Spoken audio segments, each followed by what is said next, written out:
নমস্কার বন্ধুরা, আপনারা সবাই কেমন আছেন? আশা করি সবাই ভালো আছেন। আমি এখন আছি ইছামতি বিলের মাঝে। আমাদের একটা ভইতে আসলাম, রসুন লাগিয়েছিলাম। এই দেখেন রসুনগুলো কেমন হয়েছে। এই দেখা যাচ্ছে রসুন, এই যে রসুন লাগিয়েছিলাম তো ঢাকা দিয়া, ঘাস পাতা দিয়ে ঢাকে দিয়া, তারপরে এত বড় হয়ে গেছে। আরও আছে, আরও রসুন আছে। এই আছে আমাদের ইছামতির মাঠ। এই আছে কচা গাছ আর একটা বট গাছ। তো এইখানে এই বিলির যত ধান আছে, এই যে বিল দেখতে পাচ্ছেন, এই বিলির যত ধান আছে এইখানে, এই কথাতলায়, এই এইটা কুলের মিটের নাম। এই জায়গায় ধান ওঠে। এখান থেকে ঘোড়ার গাড়ি, কেউ টলিতি, কেউ গরুর গাড়ি করে বাড়িতে নিয়ে যায়। এই দেখতে পাচ্ছেন, যদি দেখা যায়, ওই দেখা যায়, দূরে দেখা যাচ্ছে সবটুকু রসুন, সবটুকু রসুন আমাদের যা দেখা যাচ্ছে সবটুকু রসুন।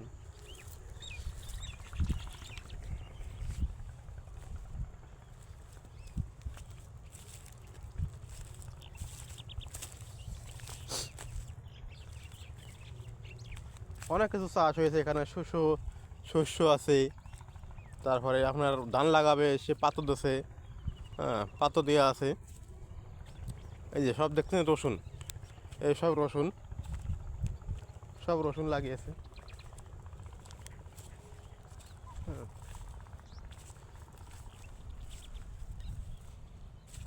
এই যে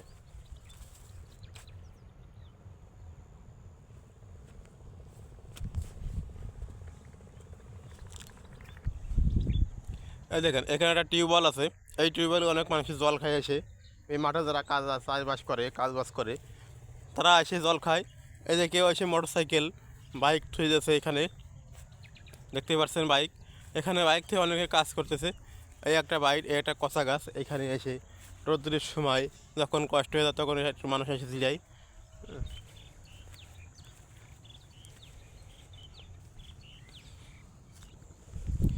এই দেখো বন্ধু, এই যে পাতো, ধানের পাতো, এই ধানের পাতো এখানে লাগানো হবে, এই বিলেই।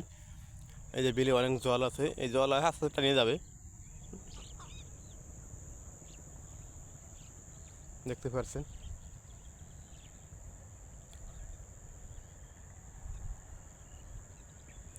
আর দেখতে পাচ্ছেন দূরে একটা ভাই, এক দাদা মাঠের থেকে উঠে আসতেছে মাছ নিয়ে, দেখতে পাচ্ছেন।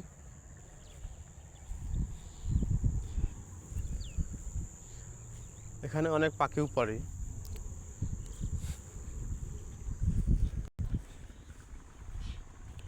এই একসে বট গাছ। এই বট গাছটি যে লাগিয়েছে সে এখন বিদেশে আছে। আর এই একটি কচা গাছ দেখতেছেন, এই কচা গাছের বয়স আনুমানিক 100 বছর হবে। এখানে বাস্তব পুজো হয়।